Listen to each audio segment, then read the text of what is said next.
Oke, shalom teman-teman yang ada di TikTok, teman-teman yang ada di Zoom, teman-teman yang ada di manapun saat ini, mari kita berdoa kembali ya. Saya kesulitan tadi dengan internet, ada masalah saudara, tapi puji Tuhan sudah dipulihkan, saya percaya ada pemulihan nantinya ya. Baik, ini mungkin saya ini lagi ya. Recording in progress. Oke, ya, mari kita berdoa, kita akan dengarkan firman Tuhan. Roh Kudus, pakai hamba-Mu sebagai alat, sembunyikan di balik kuasa salib-Mu setiap menit hamba serahkan ke dalam tangan-Mu. Engkau yang berotoritas penuh, penuhi hamba-Mu dengan karunia hikmat, pengetahuan, otoritas, kuasa, wibawa ilahi menaungi hamba menyampaikan kebenaran firman-Mu sebagai duta kerajaan Allah.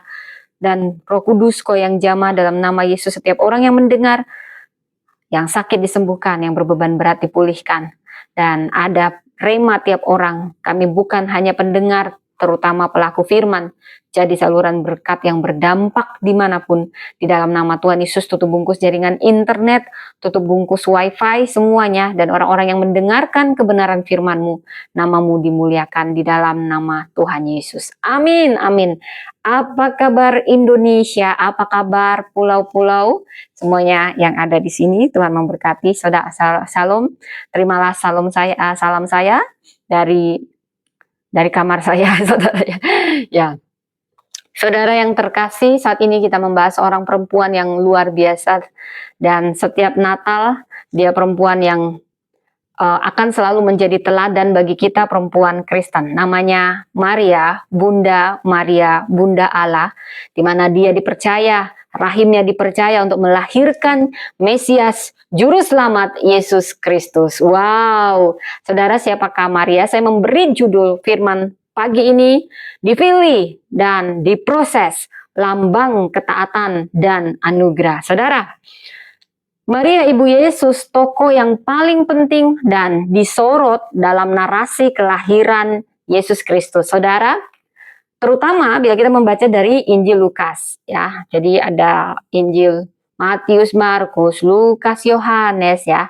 Jadi itu Injil yang sama topiknya, membahasnya. Jadi Maria bukan hanya wanita muda dari Nazaret, tapi dia lambang ketaatan kepada kehendak Allah meskipun harus melalui proses yang tidak mudah, penuh resiko, dan juga resiko sosial, budaya, dan batin. Saudara, Maria perempuan muda, kemungkinan dia remaja dari Nazaret di Galilea, Lukas 1 ayat 26, dan tunangannya Yusuf dari keluarga Daud. Saudara, saya suka selalu mengeksegesis ayat yang mau kita bahas dari Lukas 1, khususnya pasal 1, pasal 2, tentang Maria dan kelahiran Yesus dan teladan-teladannya. Wow, saya sangat diberkati, saya percaya ini juga akan sangat memberkati kita semua. Baik saudara, dia dari Nazaret. Bukankah Anda pernah mendengar, adakah yang baik datang dari Nazaret? Jadi Nazaret itu kota yang tidak begitu terkenal. Saya juga tidak tahu kenapa Yesus memilih yang begitu. Dia aja memilih lahir di kandang domba. Sehingga orang-orang Yahudi sampai sekarang banyak yang nggak bisa terima Yesus. Karena mereka melihat dari kacamata manusiawi. Ya saudara. Jadi bila kita melihat dalam sosial, bagaimana hidup masyarakat Yahudi yang patriarkal dan menjunjung tinggi kehormatan keluarga, kehamilan di luar nikah resmi bisa menyebabkan hukuman sosial, bahkan kematian, dilempar sampai mati. Ya, itu sah-sah saja kalau ketahuan berzina, hamil di luar nikah, lempar sampai mati, bakar. Itulah dulu begitu disiplin dan ketatnya. Kalau sekarang mah orang mau kumpul kebo nggak dilarang, mau hamil duluan kayak udah biasa gitu ya saudara ya. Tapi kalau dulu konteksnya itu fatal sekali. Di depan masyarakat akan dipermalukan karena berzina di luar nikah ya. Jadi saya ingin mengundang Bapak Ibu membuka dari Lukas 1, pasal 1 sama pasal 2. Saya mungkin tidak membacakannya semua, namun ayat-ayat inti lalu menunjukkan maknanya. Kita lompat dari Lukas 1 ayat 26 sampai 38. Dari ayat 26 sampai 27 di sini dikatakan malaikat Gabriel diutus Allah ke Nazaret kepada Maria, perawan yang bertunangan dengan Yusuf. Ini menunjukkan bahwa Maria adalah pilihan Allah, bukan karena statusnya, tetapi karena rencana kasih karunia-Nya. Salam, hai engkau yang dikaruniai, Tuhan menyertai engkau. Ini di ayat 28, saudara. Ini ungkapan yang dikaruniai, apa sih kalau kita ambil dari bahasa aslinya, Yunani, kecharitomene. Ini menunjukkan Maria sebagai penerima kasih karunia, bukan sumber kasih karunia. Jadi itulah mengapa yang orang Protestan tidak berdoa kepada Maria atau melalui Maria, karena dia sama seperti kita, hanya saja dia terhormat ya saudara ya. Jadi ini yang menjadi pertentangan, kenapa harus ada doa kepada Bunda Maria atau apa, karena Maria bukanlah sumber berkat, dia adalah penerima kasih karunia, dan kita semua juga diselamatkan karena kasih karunia. Saudara, bila kita ke ayat 29 sampai 30, Maria terkejut, bahkan bingung. Namun malaikat berkata, jangan takut. Nah, dimulai dengan kata, jangan takut. Ini tanda bahwa Maria manusia kayak kita, saudara. Dia juga pernah takut ya, namanya juga didatangi tiba-tiba. Oh, kalau saya bayangkan diri saya, saudara ya, didatangi tiba-tiba oleh malaikat. Ya, itu pasti ada rasa takut dong ya. Ini beneran malaikat atau yang lain gitu ya, saudara ya. Nah, di sini dikatakan diawali malaikat berkata jangan takut, karena malaikat juga pasti tahu Maria akan panik, bingung gitu ya. Jadi ini tanda manusiawinya Maria, dia penuh rasa takut juga kayak kita, bisa panik dia. Namun bedanya dia merespon dengan benar, dia terbuka ke kehendak Allah. Karena rencana besar Allah diungkap dalam hidup seorang wanita muda yang sangat paradoks secara ilahi. Dan kalau kita ke ayat 34 sampai 35, bagaimana hal itu mungkin? Karena aku belum bersuami ketika dikatakan malaikat Maria akan hamil. Saudara, ini pertanyaan tulus, ini bukan penolakan. Nah, jadi Tuhan senang dengan kejujuran, senang dengan hal-hal yang kita pertanyakan, asal jangan mempertanyakan dia, saudara ya. Jadi pertanyaannya tulus, bukan penolakan. Roh Kudus akan menaungi Maria, ini karya Trinitas. Saudara, bila di ayat 36 sampai 37 ini tanda penguatan iman melalui kehamilan Elizabeth. Bagi Allah tidak ada yang mustahil. Saudara, ini butuh proses pembentukan iman Maria dari kebingungan menuju kepercayaan. Bila kita ke ayat 38, sesungguhnya aku ini hamba Tuhan, jadilah padaku menurut perkataanmu. Ini puncak ketaatan.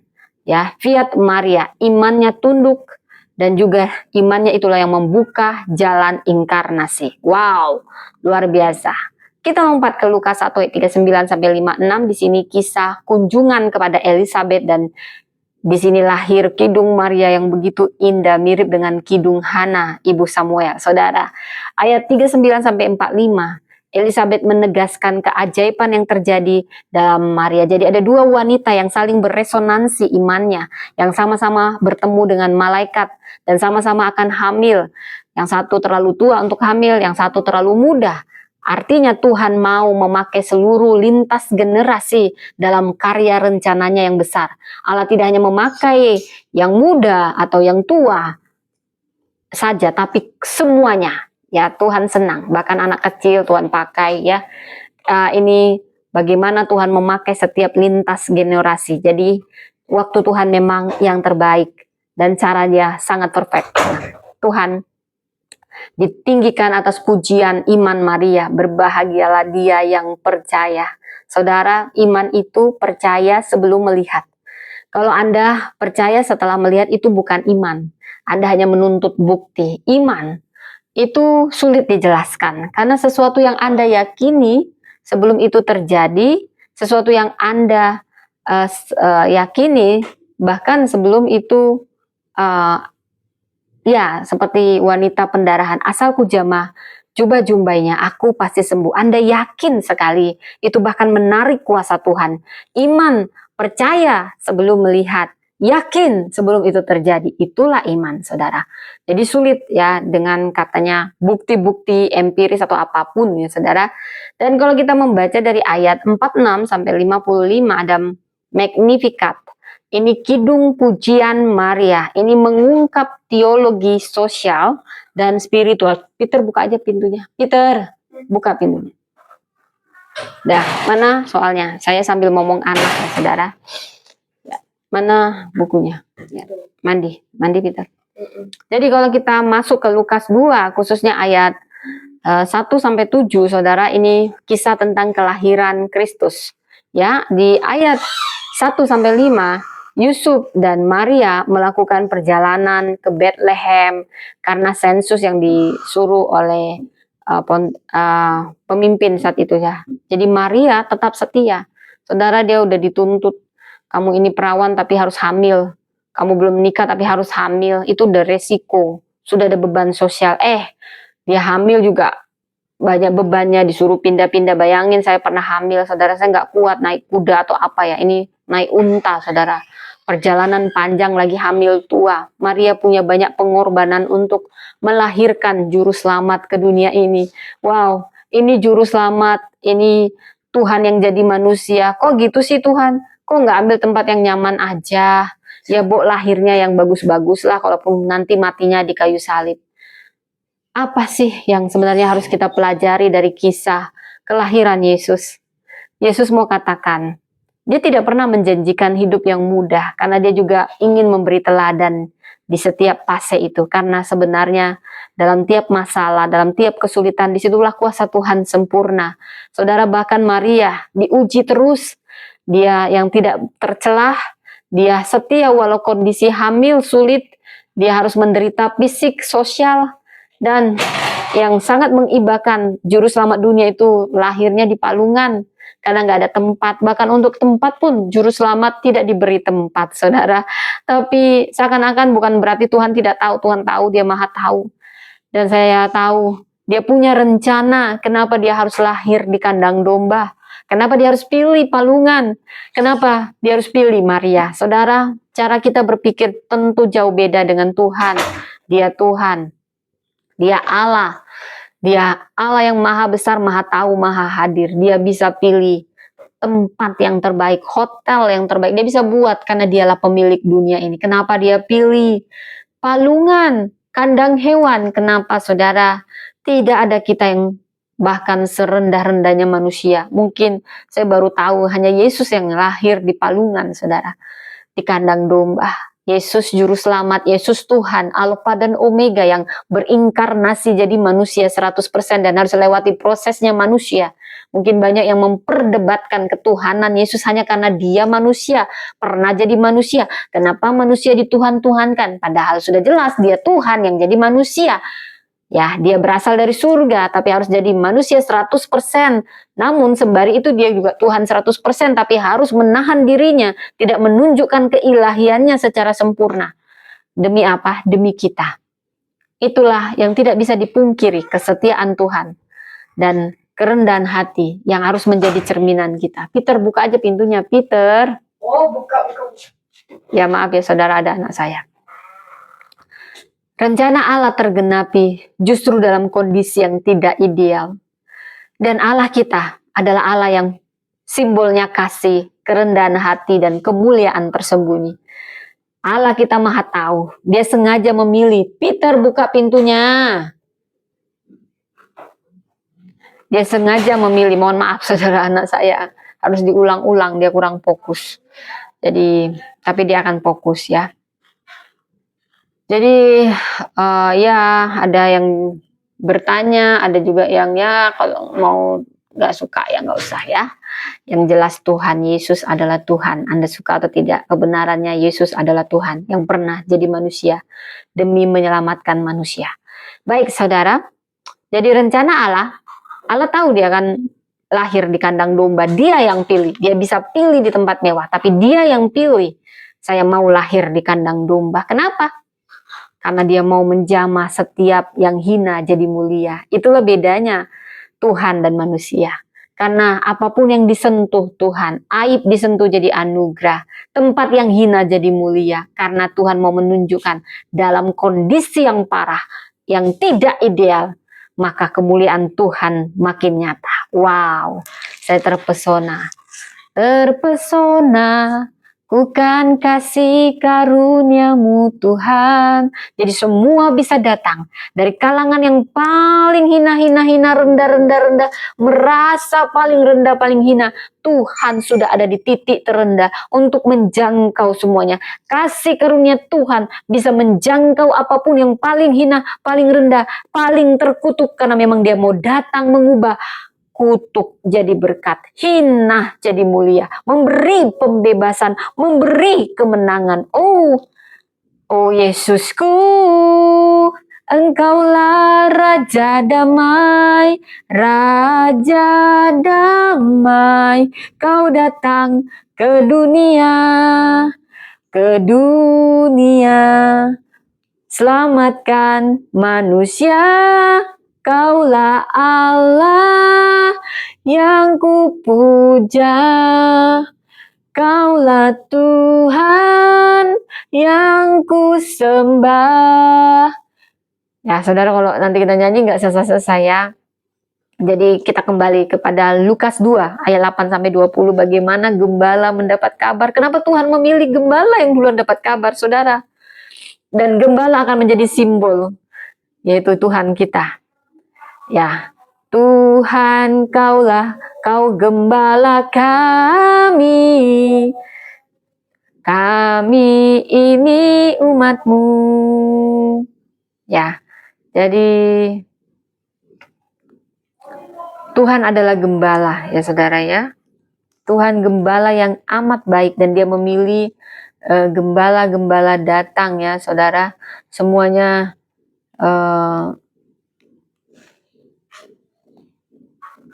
dipenuhi dengan hikmat Tuhan. Ya.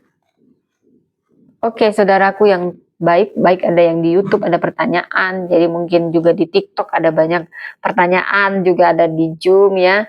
Apa kabar semuanya? Baik saudara ya. Jadi gembala mendapat kabar, dan bila kita melihat dari ayat 16-19, para gembala menyaksikan bayi Yesus Maria. Dia menyimpan segala perkara itu di dalam hatinya. Maria adalah sosok perenung.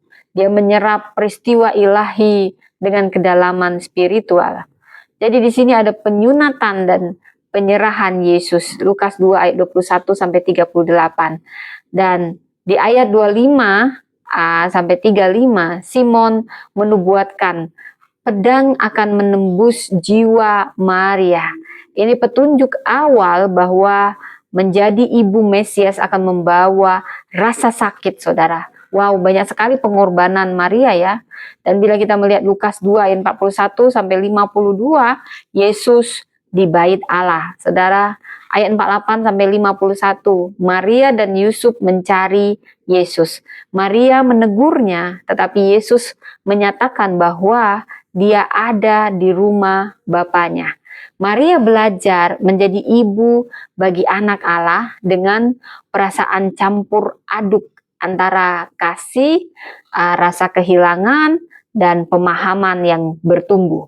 Saudara, di sini ada inti makna tokoh Maria. Dipilih karena kasih karunia, bukan karena kehebatan pribadi. Maria adalah simbol dari anugerah ilahi bagi orang yang sederhana. Maria diproses melalui ketaatan yang setia dan pengorbanan yang dalam. Ketaatan Maria bukanlah tanpa harga, saudara, tetapi dia menuruti kehendak Allah. Dia taat, dia menghidupi iman yang merenung dan menyimpan firman. Maria tidak reaktif, tapi kontemplatif. Dia adalah teladan dari iman yang mengendap dan bertumbuh dalam perenungan. Saudara, ada makna teologis dan aplikatif yang dalam teologi kasih karunia. Maria disebut kecharitomene, yang telah dipenuhi kasih karunia. Ini menunjukkan bahwa semua inisiatif berasal dari Allah. Ia adalah teladan respon manusia terhadap kasih karunia itu, saudara. Jadi kalau kita melihat bagaimana pengorbanan dan pemuritan nubuat Simon menunjukkan bahwa Maria ini, ya, jadi kalau kita juga membahas dulu awalnya inkarnasi dan ketaatan. Ketaatan Maria lah yang membuka jalan bagi inkarnasi Kristus. Kalau Maria menolak, ya mungkin Tuhan bisa pakai yang lain, saudara ya. Tapi ini membantu mempercepat kelancaran kehendak Allah. Dan rencana Allah kehendaknya sering digenapi melalui orang biasa. Dia suka memakai yang biasa. Dan Maria meresponnya dengan sangat baik. Jadilah padaku menurut kehendakmu. Ada pengorbanan di sini, saudara. Tapi juga bentuk kasih seorang murid. Maria juga akan mengalami salib. Bagaimana dia harus mengikuti rencana Allah ini. Dia tidak hanya melahirkan Mesias secara jasmani, tetapi dia ikut menderita secara batin hingga ke salib. Saudara, perempuan dalam rencana penebusan. Maria lambang bahwa Allah memakai perempuan dalam rencana keselamatan. Ini bukan objek pasif, tapi subjek aktif yang beriman dan taat. Saudara, mari kita coba merenung dulu. Apakah saudara juga dan kita semua bila ditantang saat ini, maukah kita bersedia jadi saluran rencana Allah meskipun harus melewati proses yang menyakitkan? Seperti Maria, beranikah kita berkata, jadilah padaku menurut kehendakmu? Apakah kita mau menyimpan firman dalam hati saja, atau kita juga mau merenungkannya, menyimpannya, merenungkannya seperti Maria? Maukah kita taat bahkan saat kita belum mengerti semua jawaban dari Tuhan? Sering ku tak mengerti jalan-jalanmu Tuhan, bagai di belantara yang kelam. Saudara, Maria tidak mengerti. Banyak hal yang dia tidak mengerti. Aku nggak ngerti Tuhan, tapi aku percaya bila Tuhan yang memanggil, Tuhan yang memperlengkapi. Saudara, Maria bukan sosok sempurna, tapi dia sosok yang taat. Dia adalah ikon dari ketaatan yang diproses oleh kasih karunia. Dia penerima misteri ilahi dalam rahimnya, pengikut yang merenungkan serta menyimpan segala perkara dalam hatinya. Maria mengajarkan kita bahwa dipilih Allah bukan berarti hidup menjadi mudah, saudara. Tapi proses itu akan membawa buah kekekalan jika kita tetap berkata, jadilah padaku menurut kehendakmu.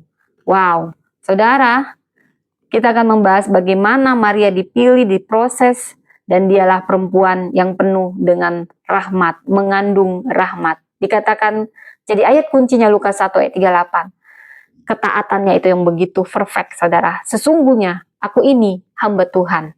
Jadilah padaku menurut perkataanmu. Dia nggak banyak cincong. Aduh malaikat, kan dari Tuhan sendiri. Bosannya siapapun yang hamil di luar nikah. Ini bertentangan dengan firman Tuhan. Dia bisa ngomong. Kalau dia pintar Taurat, seperti orang Farisi mungkin, saudara ya. Bukan berarti orang Farisi itu nggak benar. Itu bagus juga, saudara. Kita harus kenal Taurat, baca Taurat, merenungkannya siang dan malam. Tapi berbeda ketika Maria dalam ketakutan jumpa sama malaikat, belum pernah terjadi. Coba bayangkan kalau Anda yang jadi Maria. Wah, kalau saya juga antara percaya ini setan atau malaikat gitu ya. Tapi kalau malaikat pasti damai sejahtera. Maria pasti merasakan damai sejahteranya beda, saudara ya. Nah, karena ya dia sudah merasakan bahwa itu benar ya kehadiran Tuhan lewat malaikatnya, makanya dia bisa berkata, sesungguhnya aku ini hamba Tuhan. Dan dia punya hubungan intim dengan Tuhan tentunya, sehingga dia bisa merespon benar. Jadilah padaku menurut perkataanmu. Wow, kita ini bukan siapa-siapa, seperti Maria juga bukan siapa-siapa.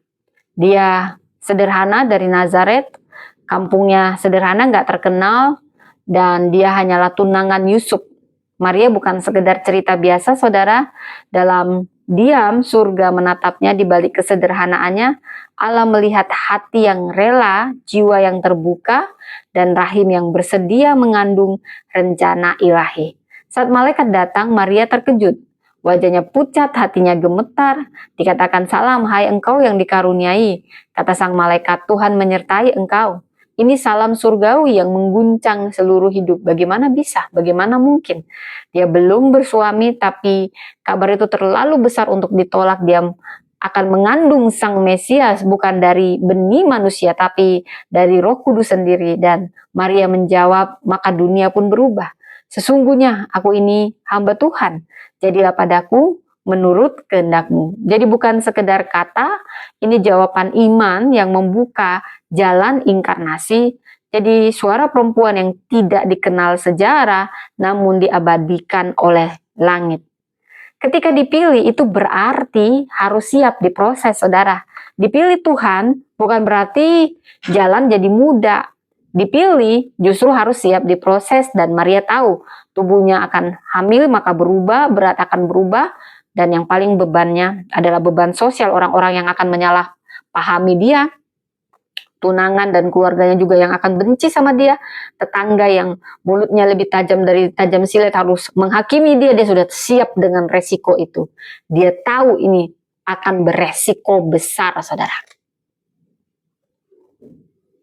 Namun Maria tidak menghindar, nggak buat banyak alasan. Dia tidak melarikan diri dari rencana Allah. Dia tidak berkata, mengapa aku? Tapi dia berkata, jadilah.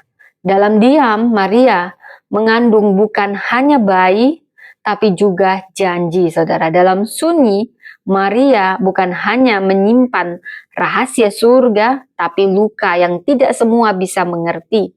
Dia membawa beban yang tidak terlihat, tapi sangat nyata. Saudara, Magnificat, apa itu? Ketika hati perempuan bernyanyi saat bertemu Elizabeth, sepupunya yang jauh lebih tua usianya, yang juga ternyata sedang mengandung secara ajaib. Maria tidak bisa menahan luapan jiwanya. Dia menyanyikan pujian Magnificat yang mengalir dari hati yang mengerti arti anugerah dan keadilan Allah. Jiwaku memuliakan Tuhan dan hatiku bergembira karena Allah Juru Selamatku. Wah, ini pujian yang sangat tulus, yang sangat luar biasa. Lukas 1 ayat 46-47. Maria tahu siapa dirinya, bukan perempuan istimewa menurut dunia atau kacamata apapun, tapi menurut surga dia istimewa, saudara. Makanya dia terpilih karena penuh dengan kasih karunia. Dia tahu Allah memperhatikan yang rendah dan dia meninggikan yang tidak diperhitungkan dan memenuhi janjinya bagi umatnya. Saudara, inilah kekuatan perempuan ketika hati yang mengandung iman mampu menyanyikan pujian meski dalam proses yang penuh tekanan. Suara lembut perempuan menjadi kidung kekekalan yang menggema sepanjang sejarah. Dan Maria rela melahirkan dalam palungan, merenung dalam diam. Perjalanan panjang ke Bethlehem dalam kondisi hamil tidak menggoyahkan langkah Maria. Dia melahirkan di tempat paling sederhana, bukan di ranjang megah, melainkan di palungan. Tapi justru di tempat itulah Tuhan memperlihatkan bahwa kemuliaannya tak dibatasi oleh ruang atau fasilitas, saudara. Para gembala datang menyembah, tapi Maria tetap diam. Dia tidak mencari pujian, tidak mencari pengakuan. Dia menyimpan semua perkara itu dalam hatinya dan merenungkannya. Perempuan sejati tahu kapan harus bersuara, kapan harus menyimpan, dan Maria mengajarkan merenung bukanlah kelemahan. Itu kekuatan. Perempuan yang merenungkan firman akan melahirkan pengharapan, bahkan pengharapan bagi generasi penerus. Dikatakan oleh Simon nubuat tentang Maria ada pedang yang akan menembus jiwa. Maksudnya apa? Ia tidak menolak, sekalipun demikian dikatakan Simon. Kasih itu bukan berarti nggak ada luka, saudara. Menjadi ibu Mesias, Bunda Maria, dia akan melihat bagaimana Yesus dianiaya, ditolak, difitnah, disalib. Dan seperti dikatakan, hatinya akan benar-benar ditembus, saudara. Dan Maria tetap memilih setia. Dia tetap memilih setia walau banyak yang dia tidak mengerti, saudara. Bukan harus mengerti. Dan kita tahu bagaimana ketika Yesus disalibkan pada akhirnya, Maria hadir senantiasa di kaki salib, menyaksikan penderitaan yang paling mengoyak. Dan dia tetap berdiri. Dia perempuan yang rela kehilangan demi rencana kekekalan. Selalu ada harga yang harus dibayar memang saudara, tapi percayalah, semuanya worth it, bahkan kasih karunia Tuhan selalu lebih dari cukup saudara. Perempuan yang diperkenan Maria ini, dia tetap bertahan. Simbol, Maria adalah simbol kekuatan, kelembutan, pengorbanan dalam diam, dan ketaatan dalam badai. Maria tidak hanya dipakai Allah untuk mengandung Yesus, tapi juga mewakili seluruh umat yang berkata, aku ini hamba Tuhan, jadilah padaku menurut kehendak-Mu. Perempuan yang dipilih Allah bukanlah yang paling hebat saudara, tapi yang paling taat. Dan ketaatan Maria adalah anugerah bagi dunia. Saudara, mari kita merenung, kita semua, apakah kita sudah seperti Maria? Dia punya bagian dalam rencana Allah. Mungkin kita tidak mengandung Mesias, tapi kita mengandung kasih, kita mengandung pengharapan, panggilan, kebenaran dalam hidup kita. Pertanyaannya, apakah kita bersedia berkata, jadilah padaku, meski kita nggak ngerti, kita nggak tahu jawabannya. Beranikah kita tetap berjalan walau kita tidak melihat dulu, kita percaya sebelum melihat? Maukah kita menyimpan firman atau rema yang saat ini Anda dengar dalam hati dan merenungkannya dan membiarkannya hidup dalam tindakan? Saudara, maka kalau kita menjawab iya, kita adalah perempuan yang dikaruniai. Bukan karena kita sempurna, karena kita membuka ruang bagi Tuhan bekerja melalui hidup kita. Maria bukan hanya ibu Yesus, dia gambaran perempuan yang diberdayakan kasih karunia, yang mengandung tujuan surgawi dalam kesederhanaannya, yang kuat bukan karena bebas dari proses. Maria diproses banyak, namun dia bertahan dalam proses itu. Bertahanlah dalam proses bila Anda saat ini sedang diproses, saudara. Seperti Maria, dia bahkan berasal dari Nazaret yang sangat sederhana, jauh dari sorotan apapun, gak ada gelar, gak ada pengaruh sosial, dan sepertinya tidak diperhitungkan. Namun Tuhan itu melihat, menembus jauh ke dalam, saudara. Dia memberi salam lewat malaikat, dikatakan, salam, hai engkau yang dikaruniai, Tuhan menyertai engkau.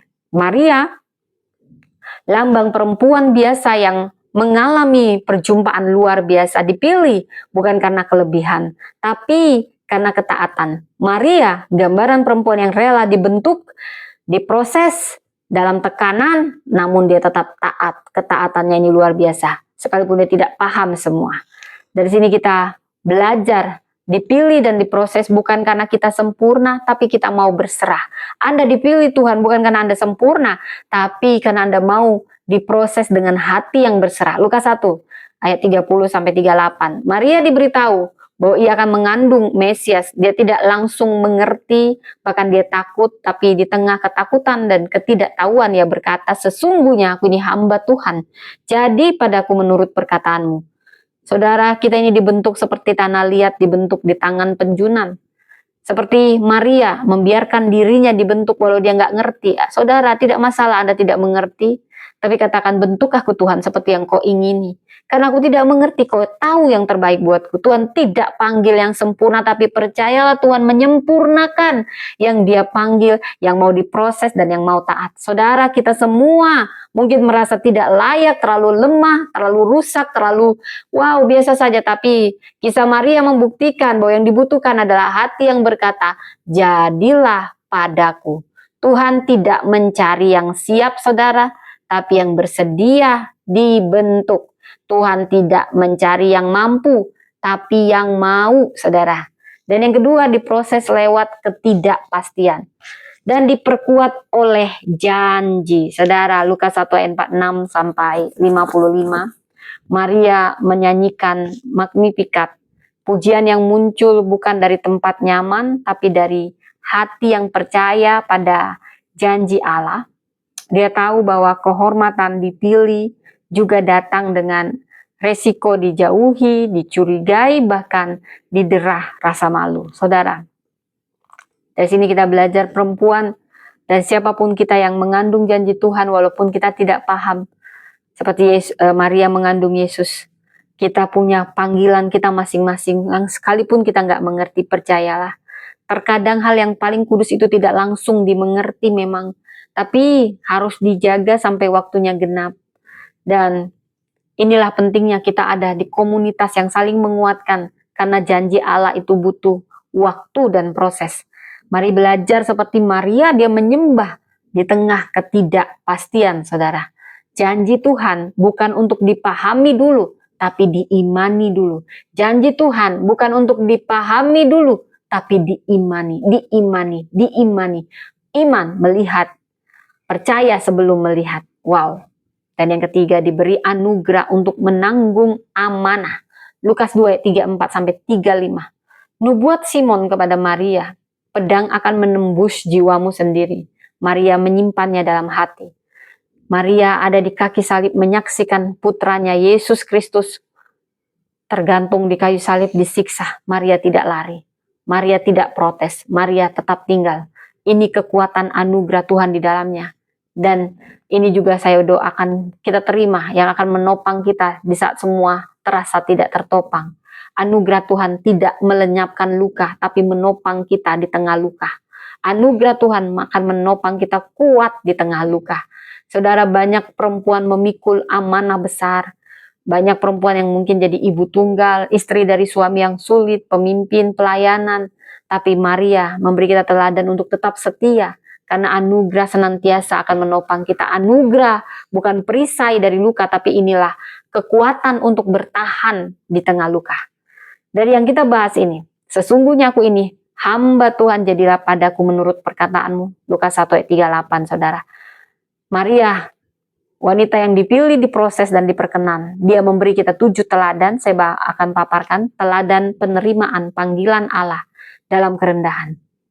Katanya, hai engkau yang dikaruniai, Tuhan menyertai. Maria perempuan biasa, saudara. Dan dipilih karena kasih karunia, bukan karena kehebatannya, kemampuannya, kesuciannya, bukan. Tapi dikaruniai penuh. Kecato mene. Panggilan Maria hasil dari inisiatif Allah sendiri. Kita semua diajak percaya. Karena Tuhan bisa memakai siapapun, bahkan dalam ketidaksempurnaan untuk tujuannya yang besar. Jadi nggak perlu harus hebat dulu, sempurna dulu, baru kita mau, baru kita bersedia. Tuhan yang akan menyempurnakan yang mau, saudara. Dan yang kedua, teladan ketaatan. Di tengah ketidakpastian. Aku ini hamba, jadi padaku menurut perkataanmu. Ini penyerahan mutlak pada kehendak Allah. Dia tahu resikonya, bebannya, sosial, emosional, fisik, ini sangat besar. Dia tidak tahu masa depan, tapi dia tahu siapa yang megang masa depan, yang memanggil dia. Saat hidup membawa kita ke jalan yang belum kita pahami, saudara, Maria mengajarkan bahwa iman adalah berkata ya kepada Tuhan, bahwa meskipun jawabannya belum terlihat, ketaatan akan membuka ruang bagi karyanya. Dan yang ketiga, teladan iman yang tumbuh melalui proses. Semua butuh proses. Berbahagia dia yang percaya. Sebab apa yang dikatakan dari Tuhan akan terlaksana. Iman Maria bukan instan. Dia juga punya ketakutan. Bagaimana hal itu mungkin? Dia punya keraguan di awal, tapi dia bertumbuh dari bingung menjadi percaya. Allah kita tidak menuntut iman yang sempurna, tapi iman yang mau bertumbuh. Kadang masalah adalah ruang untuk bertumbuh. Dia tidak mau kita itu harus sempurna dulu baru dipakai, bukan demikian. Tapi dia ingin kita percaya dulu dan beriman dulu pada Tuhan. Maka iman yang bertumbuh yang dia harapkan. Iman kita boleh jujur, bukan berarti jadi orang munafik. Dan seperti Maria, kita diajak terus percaya walau kita nggak tahu semua jawabannya. Namun kita menghargai perjalanan iman yang tulus. Dan kita belajar teladan pujian di tengah proses. Jiwaku memuliakan Tuhan. Ini menunjukkan kerohanian yang sangat dalam. Memuliakan Allah, yang merendahkan yang sombong, meninggikan yang rendah hati, dan kebaikan Allah senantiasa di tengah beban yang belum selesai. Saudara, kita semua diajak memuji, bahkan ketika hidup belum sepenuhnya membaik. Pujian bukan hasil akhir, tapi sikap hati selama proses. Itulah kekuatan yang memberdayakan. Yang kelima, teladan kesetiaan di tengah ketidaknyamanan, karena tidak ada tempat bagi mereka di rumah penginapan.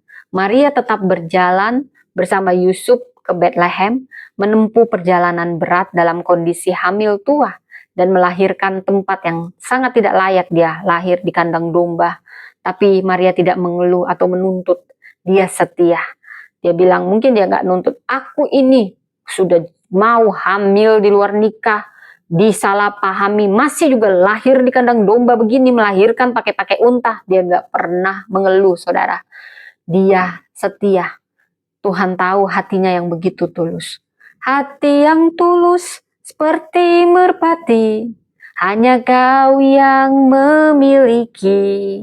Saudara, yang keenam apa? Teladan perenungan rohani yang mendalam, saudara. Maria menyimpan semua itu dalam hatinya dan direnungkan. Dia tidak buru-buru menafsirkan, dia tidak reaktif. Dia menyimpan dan merenung. Ini bentuk spiritual kontemplatif dalam yang membiarkan firman dan peristiwa Tuhan bertumbuh dalam dirinya. Saudara, di zaman yang serba cepat, Maria menantang kita semua kembali kepada keheningan, tidak cepat menyimpulkan, tapi memberi ruang bagi firman berbicara lebih dalam. Lebih dalam lagi, ku rindu Kau Tuhan. Inilah kebijaksanaan sejati. Dan yang ketujuh, teladan keteguhan hati dalam penderitaan. Dan suatu pedang akan menembus jiwamu sendiri. Ini nubuat Simon yang menubuatkan penderitaan Maria, sang juru selamat, ibunda sang juru selamat. Dia akan merasakan luka terdalam. Itu bagian dari rencana Allah dan dia tidak mundur. Saudara, apapun luka Anda, dimanapun saudara, baik di keluarga, di pelayanan, saya mau katakan, mari kita teladani Maria. Bahkan dalam luka, dia tidak tawar hati. Demikianlah kita, jangan tawar hati di tengah luka. Karena luka adalah saluran kasih sempurna, kasih Allah, dan penggenapan rencananya. Setiap kita punya potensi seperti Maria, ketika kita percaya, walau kita tidak mengerti, kita merenung dan menyimpannya. Saat kita taat, walau proses menyakitkan, itu akan melahirkan harapan di tengah kekurangan. Kita diurapi bukan karena kita sempurna, tapi kalau kita mau membuka ruang bagi Tuhan bekerja seperti Maria, kita pun dipanggil menjadi rahim anugerah dimanapun kita ada. Saudara, Maria menyimpan segala perkara itu. Memang dari kasus Maria, ada hal juga yang perlu kita waspadai, karena tidak ada yang sempurna. Dari sini kita belajar, terlalu diam memang tidak selalu bijak. Bahkan bisa bahaya menyimpan sesuatu tanpa mengolah. Nah, yang perlu diwaspadai, jangan menyimpan perkara tanpa mengolahnya. Saudara, Maria merenung, ada perenungan. Kalau nggak diolah, maka itu menjadi pemikiran yang membebani, bahkan kebingungan rohani. Saudara, kita boleh menyimpan seperti Maria, tapi harus mengolahnya. Supaya bila ada luka disembuhkan, ada rasa bersalah dibawa pada Tuhan, dan ada yang pertanyaan-pertanyaan boleh dikonsultasikan. Ini tanda iman, ini juga tanda iman. Diam itu bukan selalu benar, saudara. Kadang ada orang memanfaatkannya sebagai bentuk pelariannya dari pergumulan yang harusnya diproses bersama Tuhan dan sesama. Kita belajar dari Maria bukan hanya menyimpan, tapi membuka ruang dialog dengan Allah dan orang-orang yang bijak di sekitar kita. Jangan biarkan hati kita jadi gudang luka yang terbungkam. Dan kalaupun kita tidak mengerti, tapi menegur, saudara, ada yang pernah dilakukan oleh Maria ketika dia tidak mengerti tapi menegur. Di peristiwa di Bait Allah, ya 12 tahun Maria khawatir, kehilangan kendali, dan dia tidak paham bahwa Yesus hidup dalam ketaatan Bapa surgawinya. Keinginan manusiawinya ingin pegang kendali. Ini sisi bagaimana Maria, begitu juga kita semua punya sisi manusiawi yang ingin pegang kendali, tapi kita diajarkan yang megang kendali adalah Tuhan. Ya, kita semua yang mungkin hanya ingin mengatur, kita juga harus belajar untuk mengekang, ya saudara ya, untuk melindungi bukan mengekang. Jadi ini kita belajar untuk melepaskan dengan iman, yang lebih mulia daripada menegur dengan kekhawatiran. Tuhan tidak butuh kita yang jadi pengontrol rencananya, tapi rekan seperjalanan. Dan Maria juga pernah tidak mengenali Yesus sepenuhnya. Ini yang perlu diwaspadai adalah bahaya iman yang tidak bertumbuh. Dan dikatakan di Lukas 2 ayat 50, mereka tidak mengerti yang dikatakannya. Jadi walaupun orang tuanya Yesus, namun ada hal yang mereka tidak mengerti dan tidak pahami. Ini menunjukkan bahwa kedekatan fisik, emosional tidak selalu otomatis menghasilkan pengenalan rohani yang dalam. Iman itu harus terus dibaharui, diproses, diteguhkan. Kita yang aktif dalam pelayanan, kita bisa membangkitkan iman kita dengan lagu-lagu rohani, melayani Tuhan, dan tetap mengenalnya secara pribadi. Iman bisa tidak akan bertumbuh kalau kita membatasi Tuhan pada versinya kita. Saudara, kita belajar dari Maria, kedekatan tidak selalu menjamin pengenalan, tapi kerendahan hatilah dan pertumbuhan imanlah yang akan membuka mata rohani kita. Jadi jangan puas dengan iman yang dulu, tapi bertumbuh terus dalam iman. Maria, perempuan pilihan Allah, namun dia tetap manusia. Kita melihat kedewasaan rohani yang tidak datang tiba-tiba semuanya karena posisi istimewa, tapi semua ada proses. Dia pernah menyimpan terlalu banyak, dia pernah menegur karena khawatir, dan dia juga tidak mengerti maksud Yesus. Tapi sekalipun demikian, dia setia, walaupun pernah keliru, saudara. Jadi dia tidak berhenti bertumbuh. Siapapun kita bisa salah mengerti, bahkan tidak mengerti, tapi biar beri ruang untuk iman kita bertumbuh, dan tetaplah percaya sekalipun belum melihat. Inilah yang menjadi murid Kristus. Bukan harus sempurna, tapi akan disempurnakan Tuhan lewat berbagai proses, dan itu kita diundang untuk bertumbuh. Bukan menjadi orang-orang munafik, tidak perlu menyangkal kelemahan, tapi persembahkan itu kepada Tuhan yang akan setia membentuk kita, menguatkan kita yang berproses, menyembuhkan luka batin kita mungkin karena ketidakpastian, dan juga membuka hati kita untuk menerima anugerah dan mempercayai panggilan Allah. Saudara, sebentar ya saudara.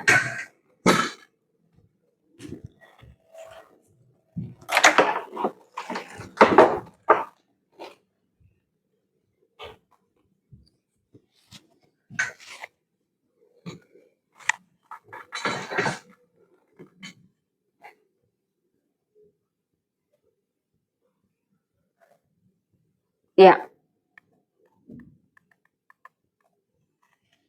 Baik, jadi ini tadi firman Tuhan, saudara. Sesungguhnya aku nih hamba Tuhan, jadilah padaku menurut perkataanmu. Jadi Allah tidak memilih yang sempurna, tapi yang bersedia, ya saudara. Baik, demikian firman Tuhan. Saya simpulkan, pertanyaan ataupun keraguan tidak akan menghalangi panggilan Tuhan, tetapi ketaatanlah yang membuka jalan bagi mujizat Tuhan.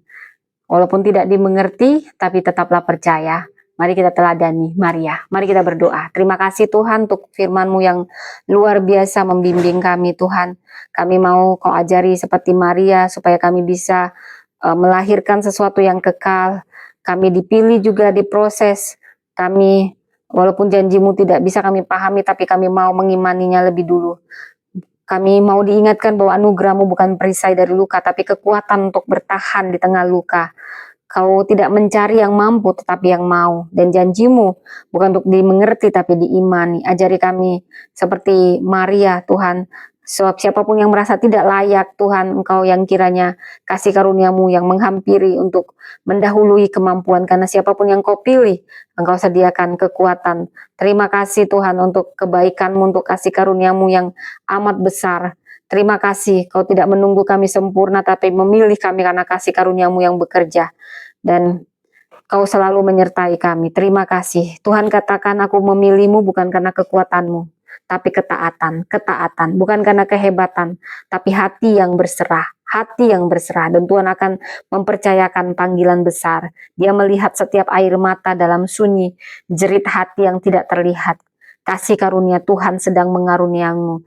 Ada seseorang yang di sini mendapatkan nubuatan ini, dan ini juga buat kita saudara. Hatimu yang remuk akan melahirkan pelayanan yang memulihkan. Dipilih dalam ketersembunyian, mengandung dan diproses dalam ketekunan.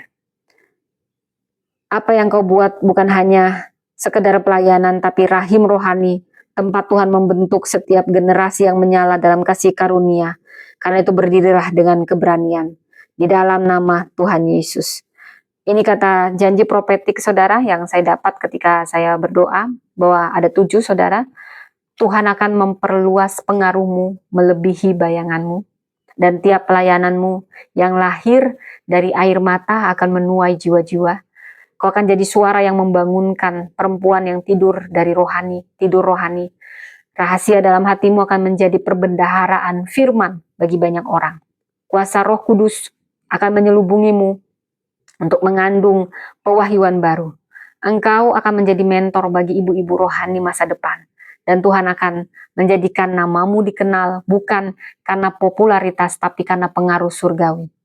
Demikian nubuat dan ini pewahyuan. Engkau bukan hanya perempuan pilihan, tetapi rahim pewahyuan yang mengandung masa depan. Teruslah berjalan, teruslah taat. Seperti Maria, dunia akan berkata, berbahagialah dia yang percaya, sebab apa yang dikatakan Tuhan kepadanya akan terlaksana. Amin, amin, amin. Shalom teman-teman yang ada di YouTube, teman-teman yang ada di TikTok, semuanya shalom, Tuhan memberkati. Baik, demikian firman Tuhan di ibadah Empower Woman pagi ini. Tuhan memberkati. Bye.